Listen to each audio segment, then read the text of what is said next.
கோதண்டராமன் கோயில்னு போட்டிருக்கு. ஆனால் இதான் ராமர் கோயில் போகலாம். ராமர் கோயில் போல. ராமர் கடை கோயில் பா இது.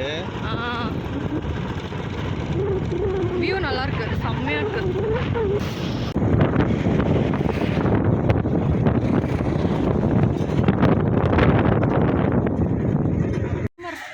ராமர் கோயில் தான் இது.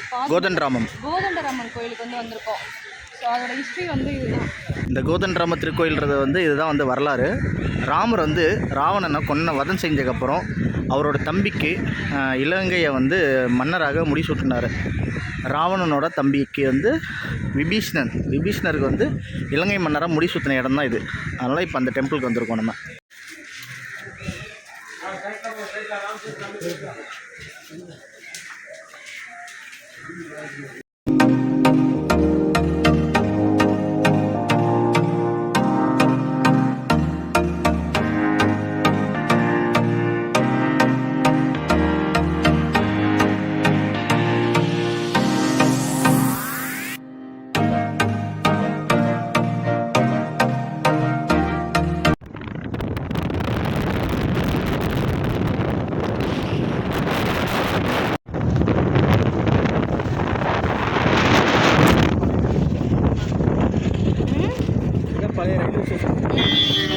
சுனாமிக்கு முன்னாடி வரையும் இது இயங்குது. அதுக்கப்புறம் சுனாமியெல்லாம் அடிச்சு சுனாமியெல்லாம் அடிபட்டு சர்ச்சு, இடிஞ்ச சர்ச்சு. சுனாமியெல்லாம் முற்றிலுமாக பாதிக்கப்பட்டாங்க. இந்த மீன்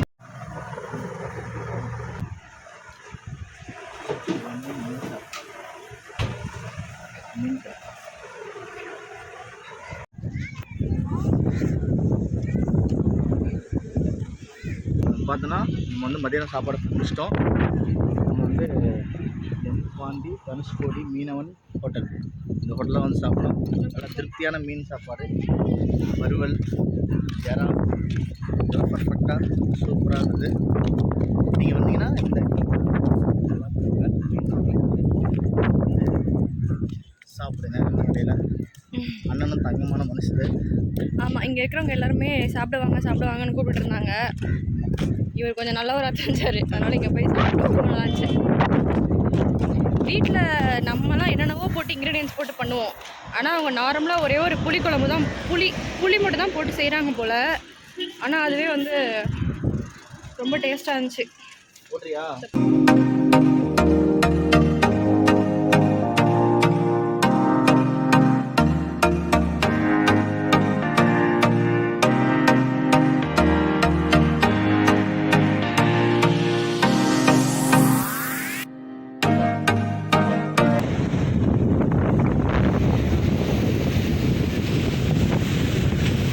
தனுஷ்கோடி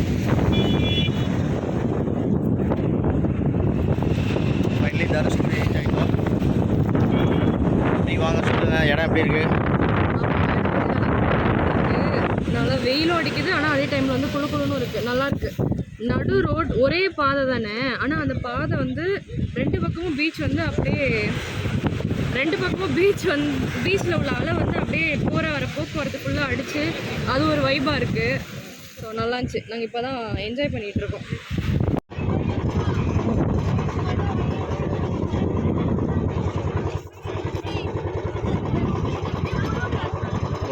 லாஸ்ட்டாக வந்து இதுதான் வந்து தனுஷ்கோடியோட எண்டில் நிற்கிறோம். அவ்வளோதான், இதோட முடியுது.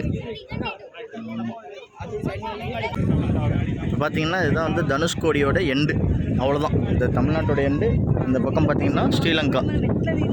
பார்த்தீங்கன்னா அசோக சக்கரத்தோட கரெக்டாக முடியுது. இதுதான் பிரீத்தி. 3 பக்கமும் கடலாக இருக்குது.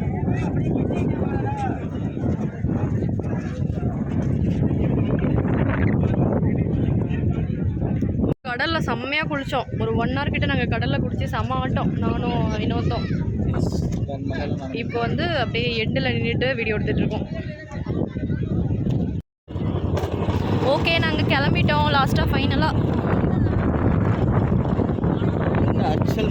அரிச்சல் முனை பாருங்கள். இதுதான் இந்த சர்ச்சு. சுனாமியால் தாக்கப்பட்டு மிச்சம் மீதி இருக்கிற இடம் தான் இந்த ஊர். இதான் சுனாமியால் பாதிக்கப்பட்ட ஊருன்னு சொல்லுவாங்க. இந்த இடம் எங்கே இருக்குன்னா ராமேஸ்வரம் தனுஷ்கோடிக்கு முன்னாடி ஒரு 5 கிலோமீட்டர் முன்னாடி இந்த ஊர் இருக்கும். பாருங்கள் இந்த பீம்லாம் எவ்வளோ ஸ்ட்ராங்காக நின்றுருக்கு பாருங்கள். அந்த சுனாமிலையும் எவ்வளோ அரிச்சு போய் இந்த சர்ச்சோட வாசல் இது. அங்கே தான் இயேசுநாதர் இருந்திருப்பார். அதுவும் சுத்தமாக காலி, எல்லாமே தண்ணி அடிச்சுட்டு போயிடுச்சு. இதுதான் சுனாமியால் பாதிக்கப்பட்ட ஊர். உள்ளே எல்லாரோட வீடு எல்லாமே இப்போ இது ஷீட்லாம் சும்மா போட்டிருக்காங்க டெம்பரரியாக. இங்கே ஒரு டூரிஸ்ட் ஸ்பாட் மாதிரி இங்கே போட்டிருக்காங்க. இங்கே பாருங்கள் இடிஞ்சு போன வீடு. இங்கே ஆக்சுவலாக ஒரு ஊரே இருந்திருக்கு. சொன்ன நம்ப முடியுது அவங்களால. நான் ஜூம் பண்ணி காட்டுறேன் பாருங்கள். அங்கே இருக்கிறது எல்லாமே சுனாமியில் அடித்து போடப்பட்ட வீடுகள். இது எல்லாமே வீடு. இந்த சர்ச்சை சுற்றி இருக்கிற எல்லா வீடுகளுமே சுனாமியில் தரமட்டமாகிடுச்சு. அதனால் வாழவே தகுதி இல்லாத ஊராக வந்து தமிழ்நாடு கவர்மெண்ட் வந்து இதை வந்து முடிவு பண்ணி டிக்ளேர் பண்ணிடுச்சு. வாழவே தகுதியற்ற ஊர் தனுஷ்கோடியில் இந்த ஊரை வந்து மென்ஷன் பண்ணிட்டாங்க. சர்ச்சை பாருங்கள். சர்ச் இயேசுநாதர் இருக்கிற இடத்த பாருங்கள். சுத்தமாக எப்படி அரிச்சு எடுத்து போச்சுன்னு இங்கே பாருங்கள். இப்போலாம் வந்து இது வந்து காக்கா புறாக்களோட கூடாக இருக்குது இந்த சர்ச்சு.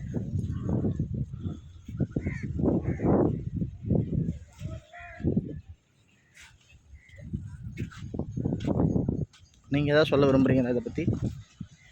இல்லை பார்க்குறேன் எப்படிலாம் எவ்வளோ பேர் இறந்துருப்பாங்கல்ல.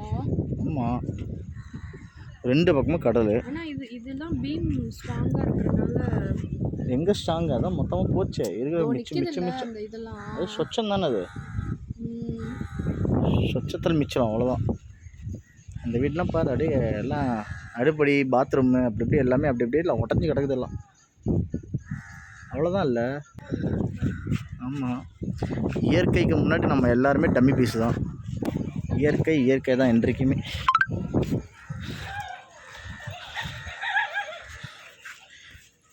இதெல்லாம் பயங்கரமாக இருக்குது இந்த வியூ பார்க்குறதுக்கு.